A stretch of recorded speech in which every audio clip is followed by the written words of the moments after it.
Queridos irmãos e irmãs, vamos abrir nossas Bíblias. Primeira carta de Paulo aos Coríntios, capítulo 13, versículos de 1 a 13. Esse texto já é bem conhecido e talvez você tenha ouvido alguma pregação sobre ele em algum casamento, algum enlace matrimonial. Na verdade, ele é escrito para uma igreja, é para o povo de Deus como igreja do Senhor, reaprender a amar. Diz o texto: ainda que eu fale a língua dos homens e dos anjos, se não tiver amor, serei como bronze que soa ou como símbolo que retine. Ainda que eu tenha o dom de profetizar e conheça todos os mistérios e toda a ciência, ainda que eu tenha tamanha fé a ponto de transportar os montes, se não tiver amor, nada serei. E ainda que eu distribua todos os meus bens entre os pobres, e ainda que entregue o meu próprio corpo para ser queimado, se não tiver amor, nada disso me aproveitará. O amor é paciente, é benigno, o amor não arde em ciúmes, não se ufana, não se ensoberbece. Não se conduz inconvenientemente, não procura os seus interesses, não se exaspera, não se ressente do mal. Não se alegra com a injustiça, mas regozija-se com a verdade. Tudo sofre, tudo crê, tudo espera, tudo suporta. O amor jamais acaba, mas havendo profecias desaparecerão, havendo línguas cessarão, havendo ciência passará, porque em parte conhecemos e em parte profetizamos. Quando porém vier o que é perfeito, então o que é em parte será aniquilado. Quando eu era menino, falava como menino, sentia como menino, pensava como menino. Quando cheguei a ser homem, desisti das coisas próprias de menino. Porque agora vemos como que num espelho, em espelho, obscuramente. Então veremos face a face. Agora conheço em parte, então conhecerei como também sou conhecido. Agora, pois, permanecem a fé, a esperança e o amor. Estes três, porém, o maior deles é o amor. Senhor Deus, queremos ser nessa noite desafiados pela Tua Palavra. Queremos, ó Deus, ser incomodados, nos nossos corações acomodados. E pedimos, ó Deus, que o Senhor nos faça sair daqui nessa noite mais conscientes do nosso ser, do que precisamos ser ou fazer para melhor refletir o Teu caráter, Senhor. Que assim seja em nome de Jesus. Amém. Amém. O que é o amor? O amor não é uma emoção, não é um sentimento romântico platônico, não é uma atração irresistível. O amor não é caridade, como uma das versões mais antigas da Bíblia traduz. A palavra amor está profundamente desgastada. Se perguntarmos o que é amor para um casal, eles têm um conceito. Se perguntarmos o que é amor a um adolescente, ele terá um outro conceito. Se perguntarmos a um artista ou a um poeta o que é o amor, ele terá outro conceito. E aliás, na pós-modernidade nós encontramos muitos conceitos livres sobre muita coisa importante para as nossas vidas. Ademais, a palavra amor é mal traduzida ou mal interpretada em grande parte das culturas. Um teólogo, educador e missionário chamado John Mackay diz o seguinte: uma das principais artimanhas de Satanás é esvaziar o conteúdo das palavras da Bíblia. Aí, se você esvazia o conteúdo de uma palavra, você esvazia também o conceito a respeito dela. Esvaziando o conteúdo e o conceito, você corrompe a prática. E as pessoas, não entendendo o que realmente é uma palavra, não entenderão na prática isso. E é o que tem acontecido com a Igreja de Cristo com respeito à palavra amor. Cristãos não sabem realmente o que é amor na integralidade. E por falta de informação ou por falta de interesse por aprender o que realmente é o amor cristão, é que as pessoas deixam de amar.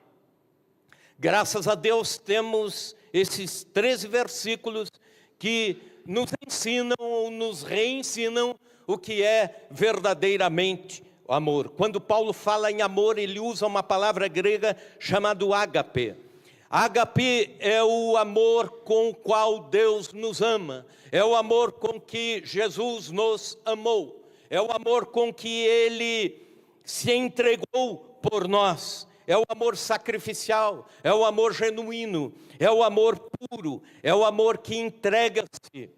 Ágape é o amor mais amplo na sua forma de atitude, não apenas de sentimento. Portanto, não é sentimento, mas uma decisão.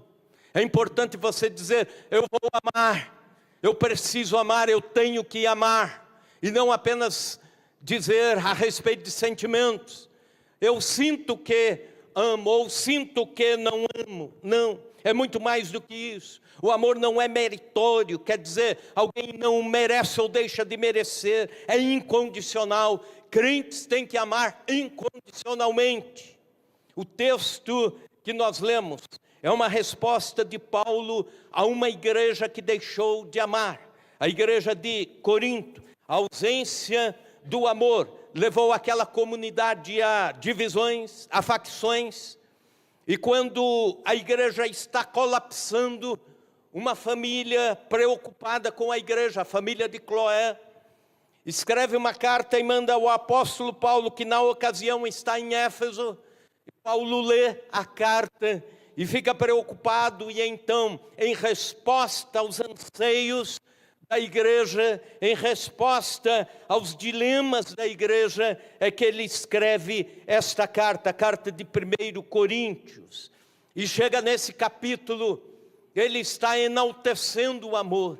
Dizem os intérpretes da Bíblia, dizem os comentaristas, que este é o capítulo mais importante dessa epístola, porque tudo desmonta se não tiver o capítulo 13 de 1 Coríntios. E nós podemos dividir em 3 etapas. A primeira delas, falando sobre a ausência do amor, o que acontece quando falta amor entre nós. A segunda etapa, as virtudes do amor. A terceira etapa, a eternidade do amor. Então, falando da primeira etapa, a ausência do amor, dos versículos 1 até o versículo 3, Paulo está explicando o que é um cristão sem amor. Ele também explica o que é uma igreja que não consegue amar. E ele, em primeiro lugar, diz: o amor, sem amor, nós incomodamos. Sem amor, eu incomodo com a minha religião. Em Corinto, o versículo 1, veja comigo: ainda que eu fale a língua dos homens e dos anjos, se não tiver amor, serei como o bronze que soa e como símbolo que retine. As pessoas em Corinto sabiam muito bem o que Paulo estava querendo dizer com bronze, soar, e símbolo, retinir. Em Corinto havia adoradores de um deus chamado Dionísio, deus da natureza, e também de uma deusa chamada Cibele, deusa dos animais selvagens. E tinham os 2 grandes templos para esses 2 deuses em Corinto. E os adoradores do deus Dionísio tinham os bronzes, os gongos de bronze, que saíam batendo nas ruas da cidade para chamar as pessoas para o culto deles. Então, era o bronze soando para chamar pessoas para o culto ao deus Dionísio.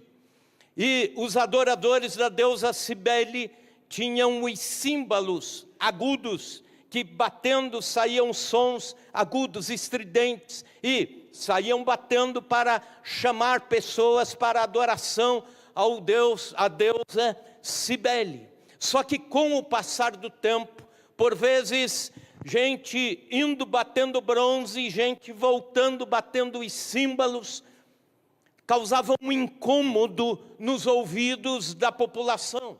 E ambos os cultos foram se tornando antipáticos à população de Corinto. E é por isso que Paulo diz: sem amor, a igreja vira isso. Sem amor, nós crentes somos gente que fica incomodando, bronze que fica suando e símbolos que ficam retinindo, perturbadores. Sem amor, nossos discursos afastam pessoas, não aproximam. Sem amor, a pregação é mera oratória. Sem amor, o louvor é cantoria. Sem amor, a assistência é apenas filantropia. Sem amor, o evangelismo vira apenas proselitismo. Sem amor, é a ausência do amor que perturba a cidade, perturba as pessoas. É a religião que afasta e não aproxima. Sem amor eu incomodo, mas também sem amor eu nada sou. Versículo 2, ainda que eu tenha o dom de profetizar e conheça os mistérios e toda a ciência, ainda que eu tenha tamanha fé a ponto de transportar os montes, se não tiver amor, nada serei. A ausência do amor desqualifica qualquer dom precioso que você possa ter. A ausência do amor desqualifica qualquer atitude outra que você possa ter, até que possa ser talvez até de extrema qualidade ou preciosidade. A presença do amor, pelo contrário, autentica, legitima aquilo que fazemos, inclusive os dons espirituais. Coisas glamourosas feitas sem amor são inválidas, ineficazes. E coisas simples feitas com amor são preciosas, são grandiosas. Eu poderia dizer o que um comentarista bíblico diz, que os dons espirituais, os dons ministeriais, são para a igreja os dons serviçais como tijolos que constroem, mas o cimento para unir tudo isso é o amor. Sem o amor, a construção um dia pode desmontar com um vendaval, mas também sem amor eu nada ganho. Versículo 3, ainda que eu distribua todos os meus bens entre os pobres, e ainda que entregue o meu próprio corpo para ser queimado, se não tiver amor, nada disso se aproveitará. Sem a motivação certa, o sacrifício se perde. Até os mártires da fé, e Paulo está fazendo menção a eles, quem sabe até conhecidos de Paulo, dizendo: os mártires da fé podem até entregar o seu corpo no momento de extrema pressão do Império Romano, mas se a motivação não for o amor, isso se perdeu, é um sacrifício ao léu do vento. Alguém pode dar a vida por uma causa nobre, alguém pode dar a vida por uma instituição, alguém pode dar a sua vida por uma doutrina, mas sem amar pessoas, isso perde o valor.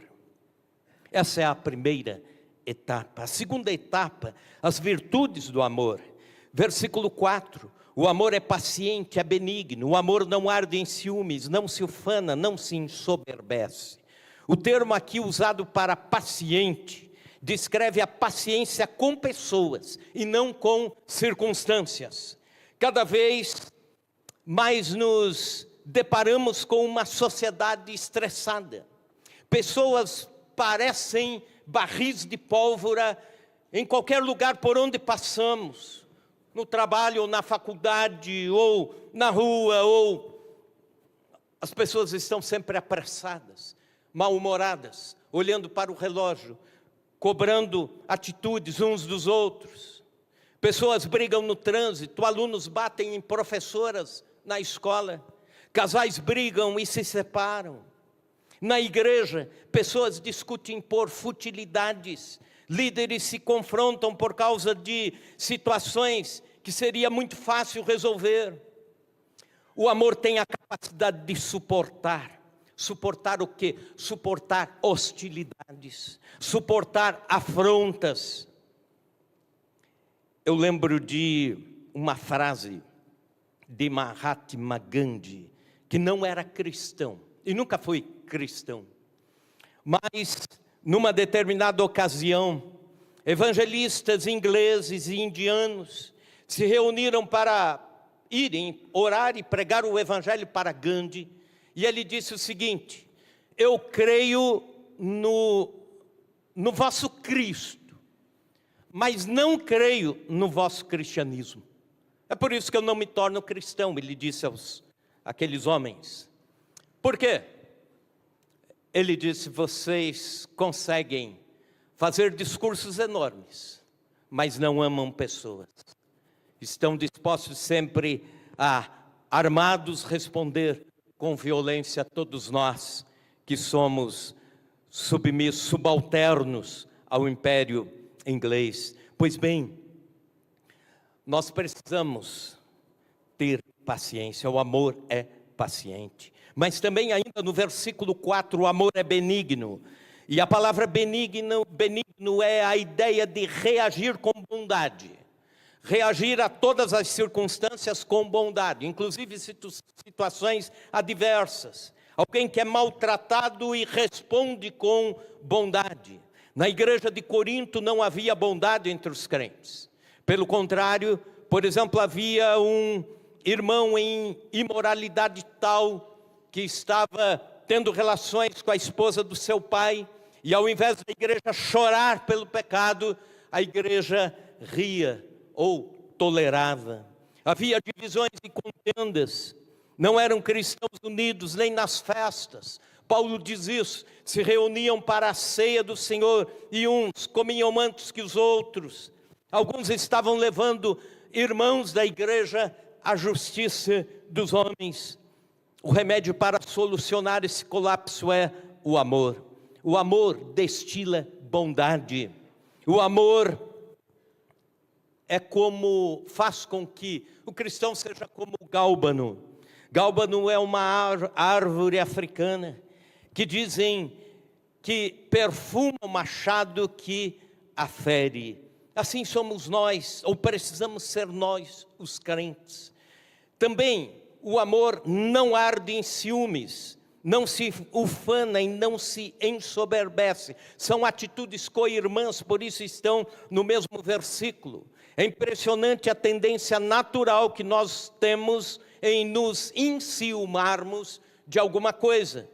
Nós temos mais dificuldades em nos alegrarmos com quem está alegre do que chorar com os que choram. A palavra de Deus nos dá essa ordem, essa determinação, que devemos chorar com os que choram e devemos nos alegrar com os que se alegram. Acontece que nós não conseguimos, nós até choramos com quem chora, concorda? A gente ora por quem está doente, a gente luta por um irmão que está passando dificuldade, a gente contribui, a gente apoia, mas a gente não se alegra quando tudo está bem na vida do outro. Quando tudo está bem, a gente fica... Querem ver uma coisa? Por exemplo, nessa situação, se você fala numa rodinha de amigos que o seu vizinho foi à falência, todos vão dizer: puxa vida, vamos ajudar, vamos orar por ele, vamos ver o que ele precisa, vamos ver o que podemos fazer por ele. É um sentimento de empatia. Mas agora, se disser o contrário, o vizinho está prosperando bastante rapidamente, a gente já fica com dor no cotovelo e diz assim: está mexendo com coisa feia, né? Por isso, é por isso. Viram como que a gente é? Como que é o coração do homem, do ser humano sem amor? Se funde o motor do carro do colega de trabalho e ele está lá no aperto, um dá uma grana aqui, outro ajuda ali, outro vai lá, faz cotação de peças para melhor resolver a situação. Agora, se é o contrário, o colega de trabalho compra um carro novo, novinho, 0 quilômetros. Sempre chega alguém dizendo assim: ó, ele escolheu mal a marca, porque essa marca tem aquele problema no motor, não dou 3 meses, ele vai estar descontente com isso.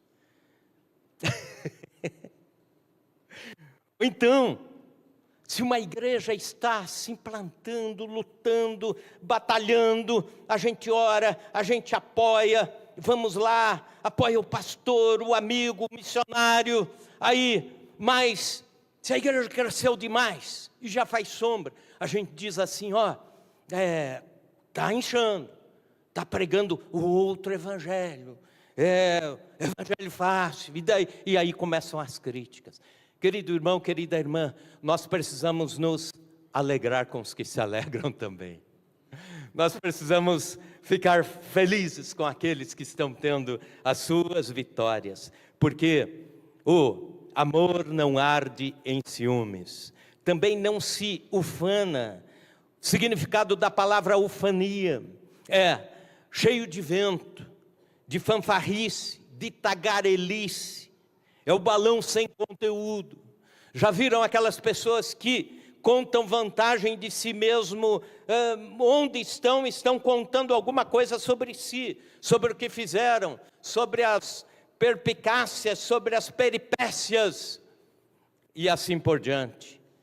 É aquele que se ufana, o balão cheio.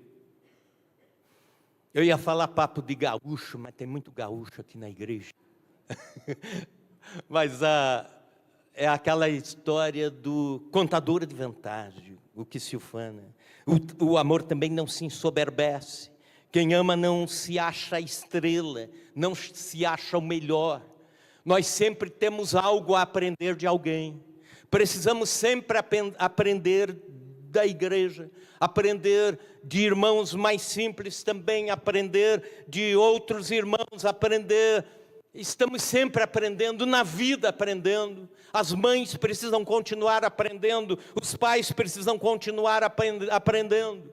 A soberba fecha o filtro para a gente não ouvir alguém, não receber experiências compartilhadas.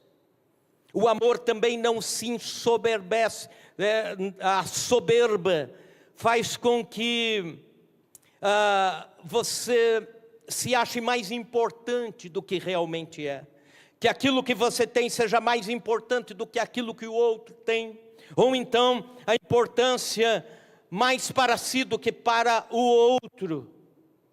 O amor não arde em ciúmes, não se ufana, não se ensoberbece. No versículo 5, veja comigo, não se conduz inconvenientemente, não procura os seus interesses, não se exaspera, não se ressente do mal. O amor é o remédio contra o egoísmo. O amor não é egocentrista, mas é outrocentrista. É aquela ideia que está lá em Filipenses capítulo 2. Cada um considere o outro superior a si mesmo.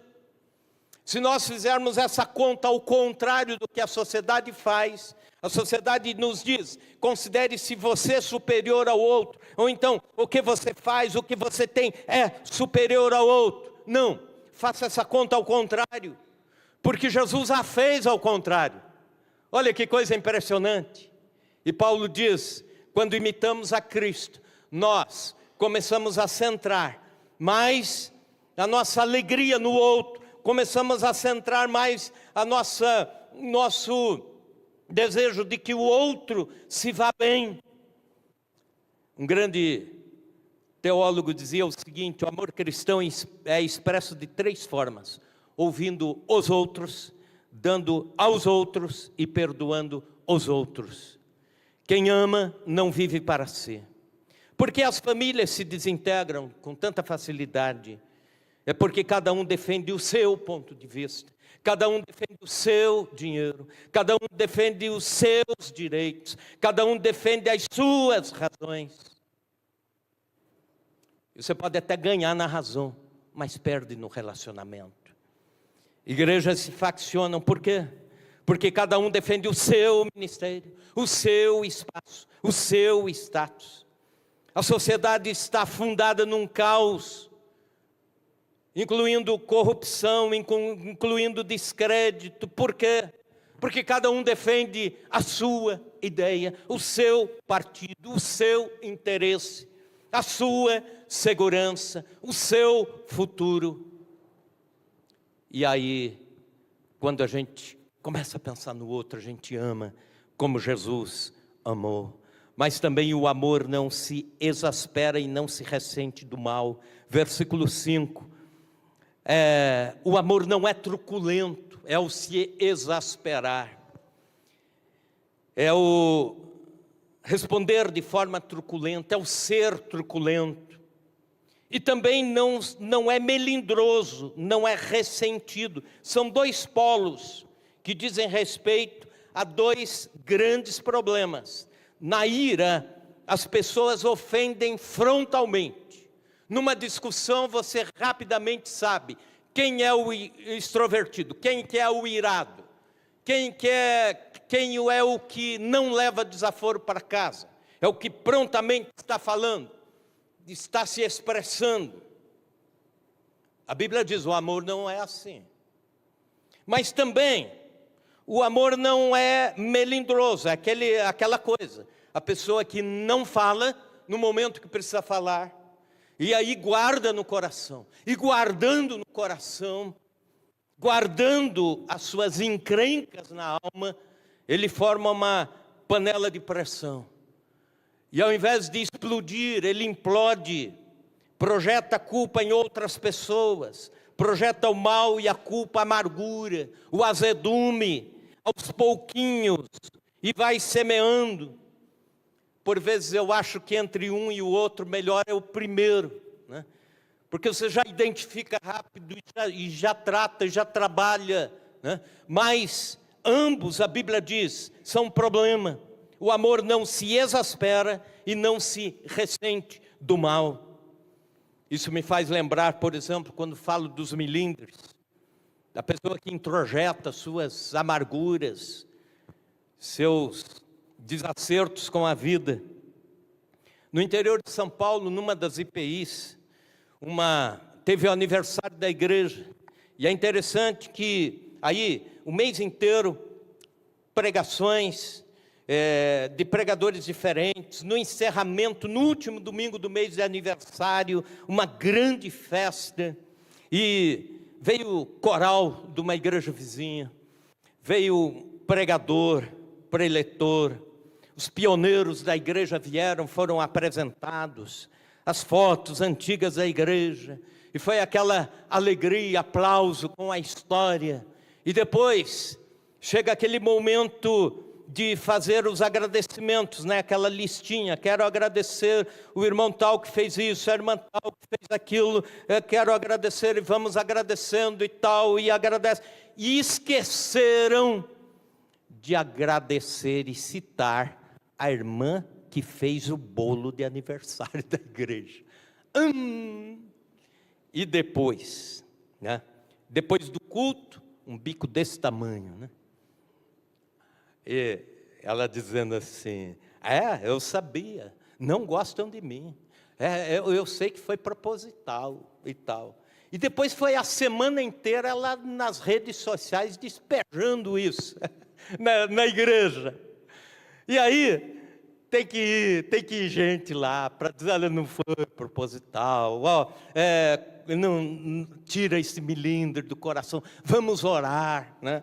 Às vezes nem a oração não resolve, vamos jejuar 40 dias pela irmã. O amor não se exaspera, mas também não se ressente do mal. É aquela ideia assim, esqueceram o meu nome, mas está bom, estou na festa, que bênção, estamos juntos. O amor não se alegra com a injustiça, mas regozija-se com a verdade, versículo 6. Na igreja de Corinto havia injustiças afloradas. Na igreja de Corinto, gente precisava recorrer à justiça comum para ter seus recursos contra irmãos da igreja. Quem ama não se entristece com pessoas, mas com a injustiça, com o erro. A nossa tristeza não é contra pessoas, mas contra as injustiças. Se olharmos para a nossa nação brasileira, o nosso amor cristão não nos deixa nos projetar contra pessoas, mas contra a injustiça, contra a corrupção e tudo mais. Em sétimo lugar, o amor tudo sofre, tudo crê, tudo espera, tudo suporta, versículo 7. Tudo sofre, isso significa abrir mão de um direito a favor de um irmão. tudo crê.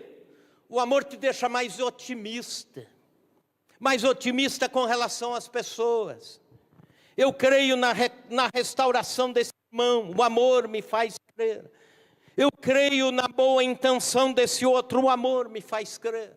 Eu creio que Deus irá fazer algo grandioso pela unidade da igreja, pelas pessoas. Deus irá fazer, eu creio. Então isso é esperança. O amor me chama para a esperança. O amor não me deixa pensar a vida com os olhos do negativismo. O amor tudo crê, tudo espera, tem expectativas, também tudo suporta. A palavra que aparece aqui no original grego, upomeine, que quer dizer, essa palavra vem do meio militar.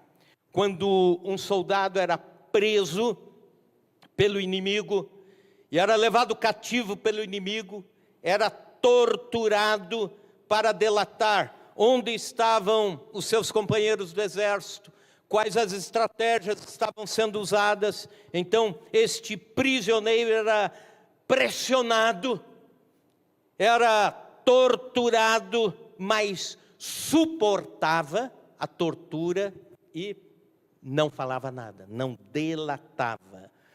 E a Bíblia diz que o amor tudo suporta. Em nome do amor, nós suportamos a vida em comum da igreja, da comunidade. Em nome do amor, você suporta o irmão que é mais irado, o outro que é mais falastrão, o outro que é quietinho, o outro que é mal-humorado. Você suporta o chato, suporta. Porque o amor nos faz ir até o fim. Mas aí, a terceira e última etapa, dos versículos 8 indo até o 13. E aparecem aqui duas figuras. A figura da infância e da maturidade, do menino e do homem. O amor jamais acaba, mas havendo profecias desaparecerão, havendo línguas cessarão, havendo ciência passará. Está falando agora da igreja triunfante, quando lá no céu, quando estaremos realmente envolvidos em todo o amor de Deus para sempre, pela eternidade, já não precisaremos dos dons que Deus nos dá aqui para a terra, para enquanto vivemos aqui, enquanto lutamos aqui. E aí o versículo 9 explica, porque em parte conhecemos, em parte profetizamos. Quando, porém, vier o que é perfeito, então o que é em parte será aniquilado. Então vamos ter toda a extensão do amor, vamos conhecer toda a extensão do amor de Deus por nós.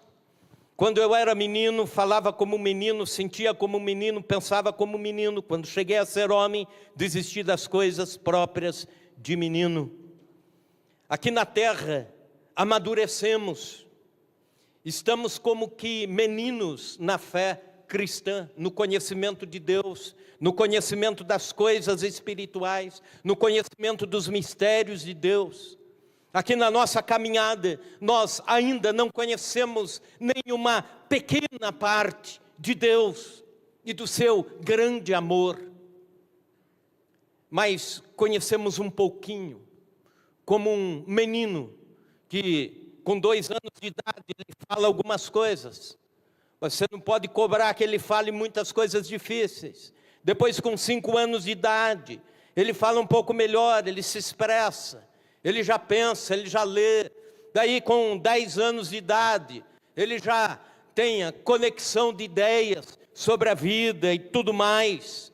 Mas ainda é menino. E todos nós, na vida cristã, somos meninos, crianças, e estamos amadurecendo. Um dia chegaremos à estatura de varão perfeito. Um dia chegaremos lá, aí seremos semelhantes a Cristo, mas isso não nesta vida, estamos caminhando para lá. Então, tenha paciência com quem é mais menino do que você.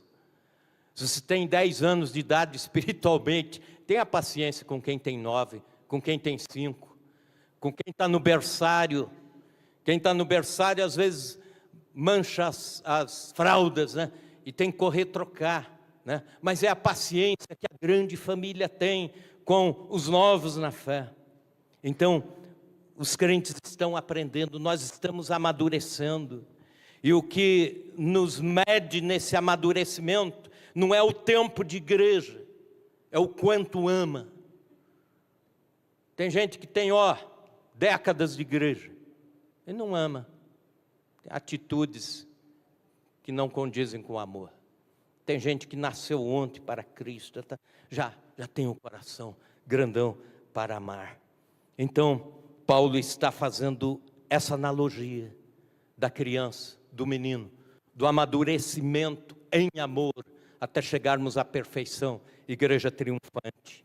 E ele faz uma outra analogia, a do espelho, onde ele diz, porque agora vemos como em espelho, obscuramente, então veremos face a face. Agora conheço em parte, então conhecerei como também sou conhecido.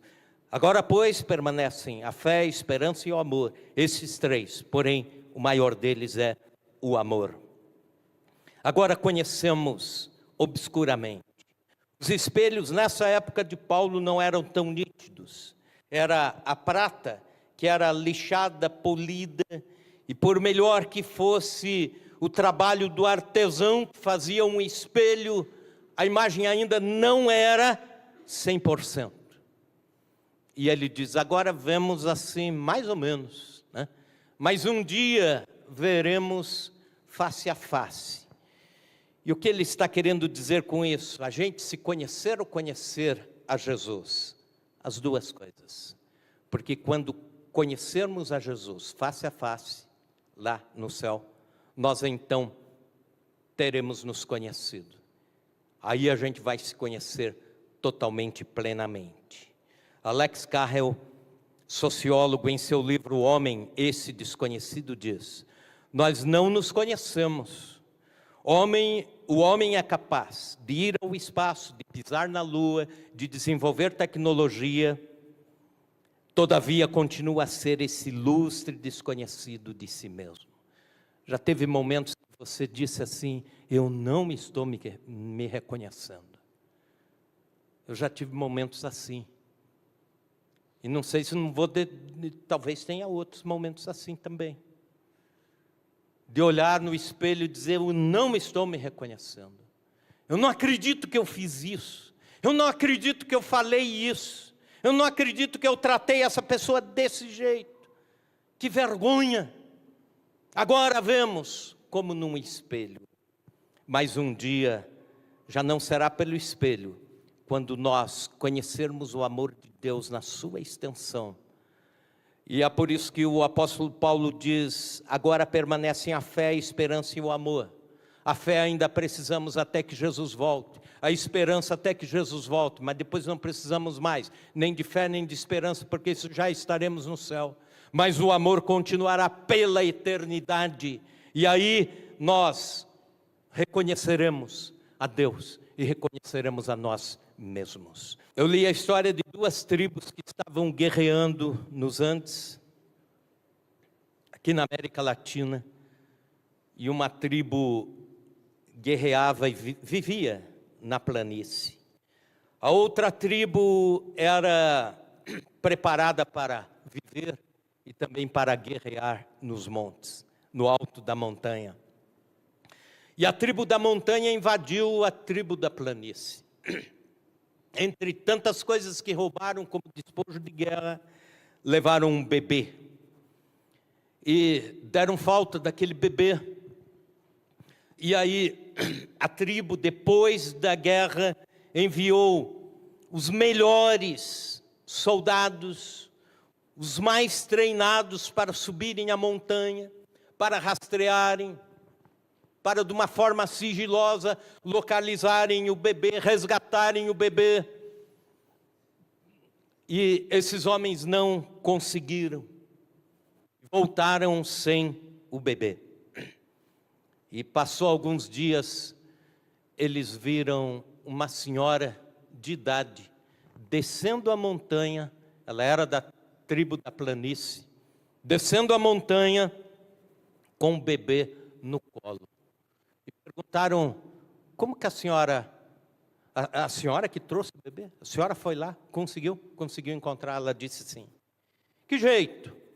Ela disse, é que o bebê não era de vocês, era meu, sendo meu eu dei um jeito, eu fui.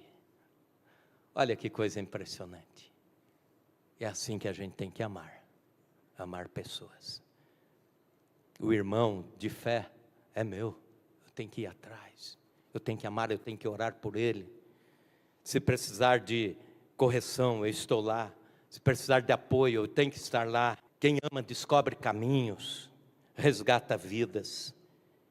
Quem ama se envolve com os dilemas de alguém.